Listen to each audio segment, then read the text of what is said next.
আজকে আমরা সপ্তম শ্রেণীর গণিত বইয়ের প্রথম অধ্যায় ছক হচ্ছে ১.১৬ নিয়ে আজকে আমরা কাজ করব। আমরা গত ক্লাসে আমরা দেখেছিলাম ১.১৫ ছকটা।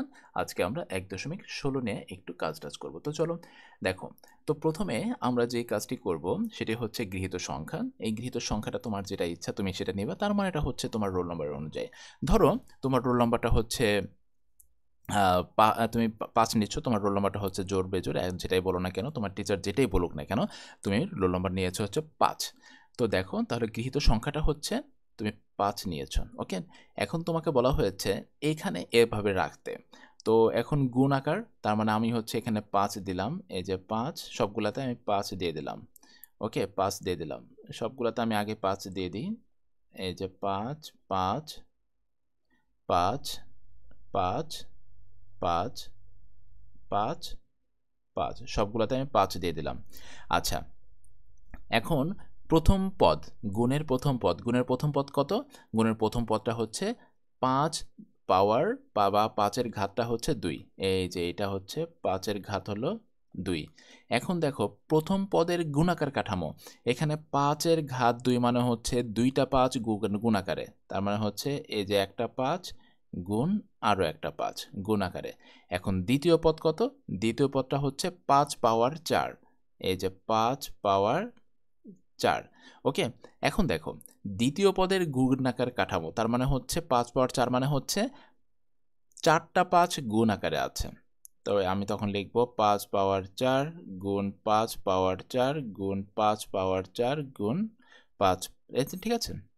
৫ পাওয়ার ৪ বলছি কেন? শুধুমাত্র ৫, এই যে ৪টা গুণ আকারে আছে। এখন দেখো কাদের গুণফল? এই যে এইখানে তুমি একটু আগে এই ভদ্রলোক ২ টা আর এই ভদ্রলোক ২ টা, এদের ৪ জনের গুণফলটা হচ্ছে আমরা এইখানে লিখব। তখন আমরা লিখছি হচ্ছে কয়টা ৫? ১ টা, ২ টা, ৩ টা, ৪ টা, ৫ টা, ৬ টা। এই যে তাহলে যে দেখো ৫ গুণ ৫ গুণ ৫ গুণ ৫, এই যে ৫ গুণ ৫, হ্যাঁ, এই যে ১, ২, ৩, ৪, ৫, ৬, ৬টা হয়ে গেল। এখন তাহলে আল্টিমেটলি এরা কয়টা ৫ গুণ আকারে আছে?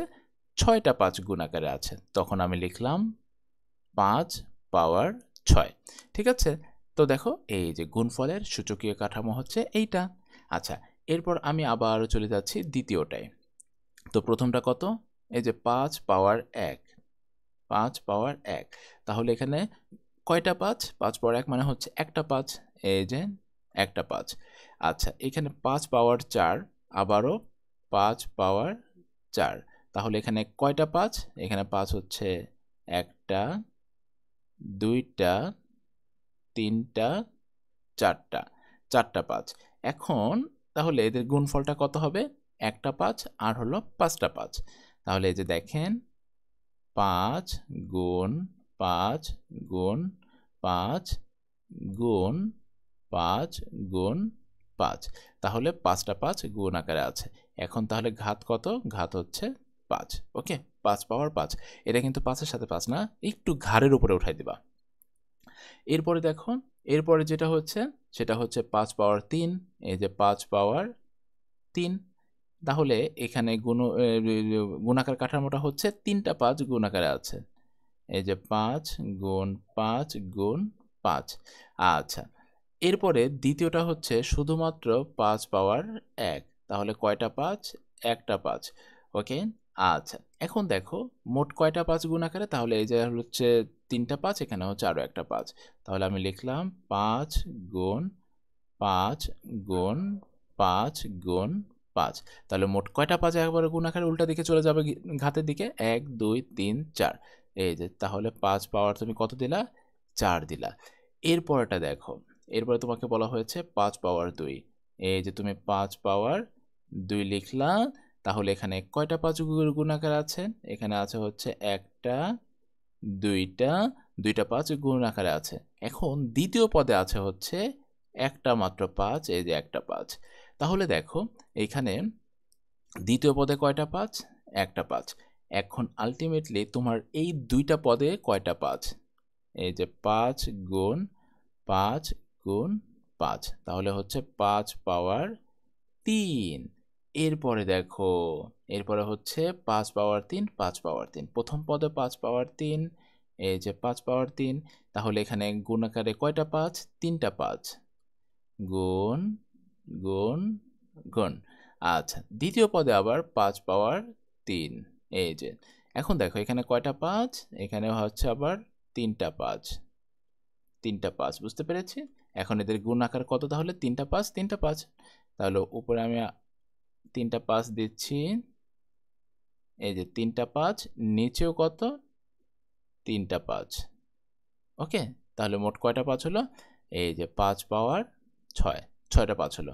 এই হচ্ছে আমাদের 1.16 এর ছক। ওকে, আচ্ছা এখন নিচে একটু দেখো কি বলা হয়েছে। নিচে বলা হয়েছে 1.15 প্রাপ্ত তথ্য এবং 1.16 হতে প্রাপ্ত তথ্য। তো 1.15 হতে প্রাপ্ত তথ্য আর 1.16 হতে প্রাপ্ত তথ্যর যেই পার্থক্যটা সেটা আমরা একটু দেখি। আমরা কিন্তু 1.15তে মনে আছে লাস্ট ক্লাসে কিন্তু আমরা 10 দ্বারা করেছিলাম। তো দেখো এইখানে আবার আমরা একটু পূরণ করার চেষ্টা করি। তো এইখানে যে কাজটি করা হয়েছে, প্রথমে 10 পাওয়ার 2 গুণ 10 পাওয়ার 4, তাহলে হচ্ছে আমরা মনে আছে আমি বলেছিলাম তোমাকে অবশ্যই এটা মাথায় রাখতে হবে, এ power M into A power N যদি হয় তাহলে এ পাওয়ার এম প্লাস এন হচ্ছে, তার মানে ঘাত দুইজন যোগ হয়ে যাচ্ছে। তো দেখো এইখানে এ ভদ্রলোক যদি এ হয়, এ তাহলে এ, আর এ হচ্ছে এম আর এ হচ্ছে এন, তাহলে এই যে ঘাত দুইটা কি হয়ে গেল? এই যে এখানে যোগ হয়ে গিয়েছে, তখন হয়ে গেল 10 পাওয়ার 6। ঠিক তেমনিভাবে তুমি যখন এখানে 5 নিয়েছিলা আর এখানে 5 নিয়েছিলা, তাহলে এদের গুণ করার যে ধাপ, সেই ধাপটা তাহলে তোমাকে কি করা হচ্ছে?